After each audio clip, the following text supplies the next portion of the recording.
worked on part 3 of our choreography, which the music has the same rhythm to it that part 2 does, but we want to make everything a little different for interest. So remember how we had 2 different parts of part 2. We went to the right and back, we went to the left and back. We were doing the same thing to each side, but it just kind of gave it some variety to go in those opposite diagonal directions. And on the first time, we turned all the way around back to front. The second time we did part 2, we stayed to the back. Well, part 3 has that same kind of rhythm to it, but this time you're moving just straight forward and straight back. So you've just come off of the first time that you do part 2, you've turned all the way around, and now you have that same music, but you're going to be going forward and back. And think of those same kind of rhythms we did before. We had an 8 count followed by a 4 exit, another 8 count followed by a 4, and then 2 8s. So our first 8 count moving forward is going to be Egyptian steps. We're going to lift up the right, lift up the left, lift up the right, lift up the left. So that's our first 8 count. Now that we're up here at the front, we're going to leave that right hand touching the back of the head that we just had as we were moving our arms to show which hip was going. My left hip doesn't have the weight on it. I'm going to frame that and use this kind of position to show that I'm doing a one-sided hip circle. So this one is coming up in the front, kind of horseshoeing over the back, coming down and around the bottom.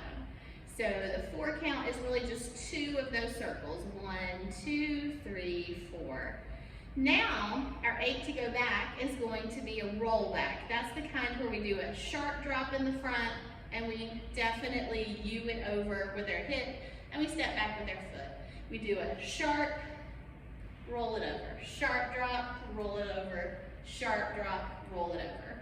So we want to be sure that we're making that drop fit the beat. So the beat will be the drop, and then our rolling back will be in between. And each time we hit that beat, we roll back. Our last one, you're gonna want to try to fudge it just a little bit, but you don't necessarily have to. Our next step is going to be Omi hip circles, and depending on where you're thinking of your circle being, that might make your brain think that you want to fudge that last one, but you don't necessarily have to. So if you are going back on your right, and we're going to do 2 little Omi circles. If I just think of it in terms of, I'm already kind of back right, I just want to start to the left, forward, right, and back. Left, forward, right, and back. And I'll just keep my hands down, because up here, when I was doing those circles I was framing, as soon as I start moving, I can go ahead and put my arms back out of the way so people can see what the hips are doing. I can keep them here for those quick little Omi circles. And then for our next little 8 count, we can bring them up in the front because we're going to let them kind of show where we're going with a triple step. So my triple step is going to go forward. I'm starting our next 8 count, 1 and 2, 3 and 4.